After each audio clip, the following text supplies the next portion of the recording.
Buenas, hoy estoy acá para hablar un poco sobre Barrancarmeja y estos 10 o 12 minutos, de pronto hasta menos, lo voy a titular como hacia dónde va Barrancarmeja.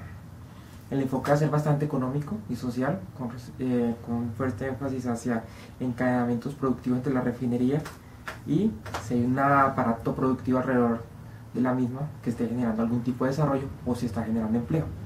Pero a partir de eso tenemos que hablar sobre cuántos habitantes tiene Barrancabermeja y hacia dónde y cómo se empezó a construir Barrancabermeja. Barrancabermeja más o menos tiene 195.000 habitantes según proyecciones del DANE. La ciudad crece o la ciudad nace a partir de que encuentran petróleo. Después de encontrar petróleo se va generando una estructura económica alrededor de él que después se fundamenta para que nazca como municipio. La ciudad se va creciendo alrededor de la refinería. Acá hay algo como... tiene una diferencia como el nacimiento o el crecimiento de la ciudad. Por lo general, una ciudad o un pueblo crece alrededor del agua y no le da la espalda a este recurso hídrico importante. Barrancabermeja nace a partir del petróleo, dándole la espalda así al agua. Y si ven la estructura de la misma ciudad, es alrededor de la refinería donde se encuentra la ciudad. De pronto, si acá me lo permite, podemos ver un poco cómo fue que fue creciendo la ciudad a medida que fue pasando los años. Entre 1952 y 1982, perdón, entre 1922 y 1952, Barrancabermeja era solamente este pedacito, entre el 52 y el 82 este pedazo, y actualmente estos son los... hasta acá ha crecido Barrancabermeja, siempre alrededor de la refinería, dándole una espalda total al río. Esto nos ha causado, por ejemplo, que la breve brisa o ese refresco que podría llegar a partir del río no lo sintamos porque nosotros no somos amigos como tal del río. Bueno, hablemos ahora de los últimos 10 años, que es lo que nos interesa. Barrancabermeja tuvo un quiebre a partir del 2005. El quiebre nace debido a que se hay una reestructuración de Ecopetrol. Antes del 2005, Ecopetrol era el que asignaba los pozos petroleros y igualmente competía por ese mismo pozo petrolero. O sea, era juez y parte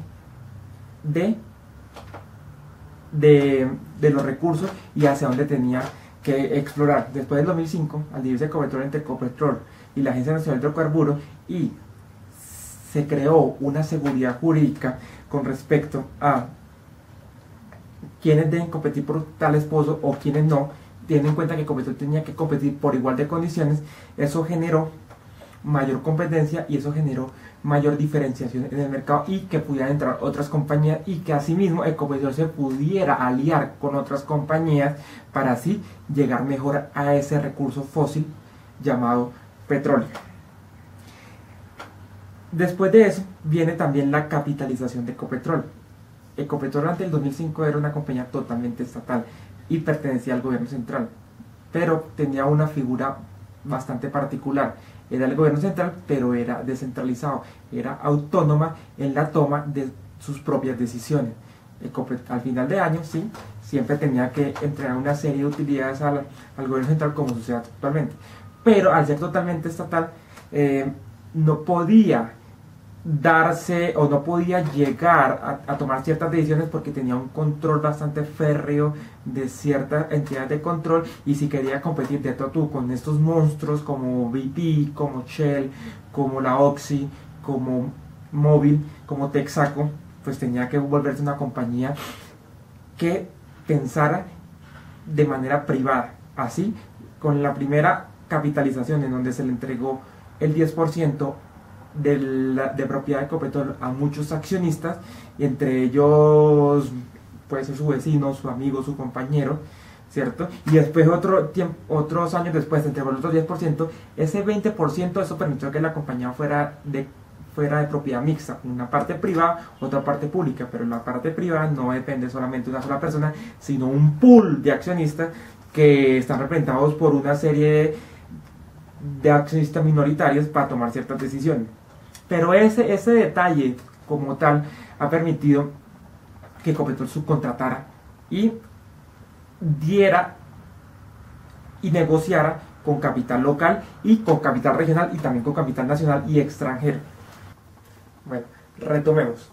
Año 2005. En ese año es donde hay un anuncio que en la refinería de Barrancabermeja se ha construido una planta adicional que se llama la planta de hidrotratamiento.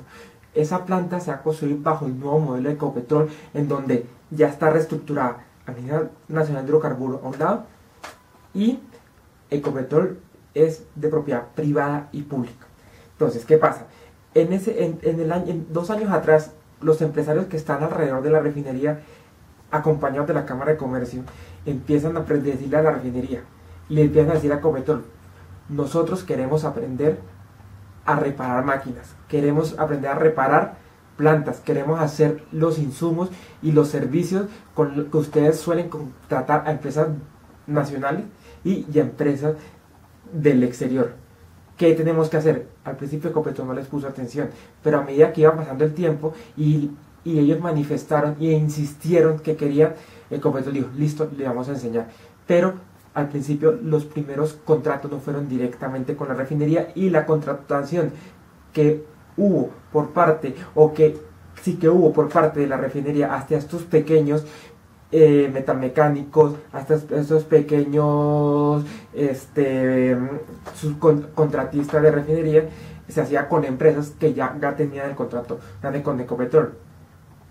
Pero a medida que iban aprendiendo, iban perfeccionando sus servicios y productos. Entonces, por ejemplo, en el año 2005, la subcontratación de esas refinerías, o la contrató, más bien hablemos de contratación, la contratación de las refinerías, de la refinería con las empresas alrededor de Ecopetrol y que los dueños eran gente de Barrancabermeja, solamente equivalía al 4,35%. A medida que iban perfeccionando y profesionalizando y volviéndose más competitivos, en el 2008 aumentó al 18,41%, en el 2009 al 27,73% y en el 2010 al 41,92%. A eso agréguenle que con los metalmecánicos, que eran los que contrataban y estaban directamente en el negocio o estaban directamente contratando con la refinería, entraron otras empresas de servicio que fortalecieron y se diferenciaron: hoteleros, gente de restaurante, ferreterías, comercio en general. Se construyó el centro comercial San Silvestre. Eso no lo construyeron locales, pues lo construyeron empresas, unos bumangueses que son los dueños de Marval y que vieron un futuro promisorio en Barrancabermeja. Pero hay que aclarar una cosa: todo esto se hizo fue con capital privado, con capital de empresas locales y algunas empresas regionales que querían en Barranca. Si fuera por el sector público, Barranca no progresaría. Barranca le debe mucho a los empresarios locales, a los empresarios foráneos, ese crecimiento y esa cantidad de empleo que se está generando. Una investigación que hice para mi tesis puede mostrarlo. Mientras en los 90, en los 80, en los 70, en los 60, el gran oferente de empleo así a gran escala en el Mandela Medio era la refinería Barrancabermeja. Después del 2005 y en el 2010, siendo más exactos, a partir de 25 empresas que entrevisté, solo 25, teniendo en cuenta que en la Cámara de Comercio de Barranca hay registradas más o menos entre 3.000 y 4.000 empresas, pero esas 25 están dando empleo a 1.025 personas. O sea, ya si una persona quiere buscar trabajo en Barrancabermeja, no solamente depende de la refinería, ya hay un pool de empresas alrededor que están generando empleo, y empleo de calidad y sostenible, porque es fácil crear empleo, que es lo difícil, sosténgalo durante el tiempo. ¿Y qué se viene ahora? Hay 3 proyectos cumbre. Está la modernización de la refinería.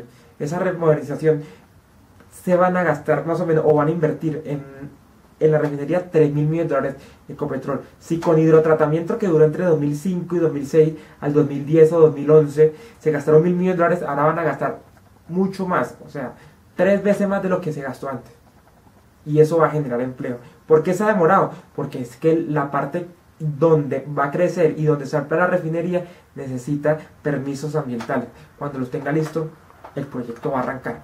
Segundo, la Gran Vía Yuma. La Gran Vía Yuma va a conectar esa zona nueva de Ecopetrol con la doble calzada que se está construyendo en la Ruta del Sol, que va a pasar por inmediaciones de Barrancabermeja. Eso va a evitar que los carrotanques, que los carros con contenedores y donde se carga la gasolina sigan pasando por la circunvalar. Y el tercer proyecto es la misma Ruta del Sol. La Ruta del Sol, vamos a contar con la suerte que el tramo que va a pasar por Barranca Bermeja, y ese tramo va a ser construido por una empresa subsidiaria de las empresas de Luis Carlos Sarmiento Angulo, o sea, gente responsable y gente que va a trabajar porque esas obras se entreguen y se ejecuten de acuerdo al cronograma de actividades. Esos son los 3 proyectos más grandes. A eso súmele las construcciones que se están generando en todo Barranca Bermeja, para cual se está creando un desarrollo urbano inimaginable. Pero repito, todo eso se debe a capital privado. El sector público no está generando y no está dando las condiciones necesarias para que Barranca Bermeja progrese. Barranca Bermeja le debe, entonces repito, sé que voy a sonar bastante repetitivo, pero sector privado, Ecopetrol, empresarios locales y empresas foráneas. Por el sector público, Barranca no era progresado. Entonces ahí dejo como para que nos cuestionemos. Y por favor, sepamos elegir candidatos y sepamos elegir alcaldes para las próximas elecciones. Y no le demos más oportunidades a personas de apellido bueno. Gracias.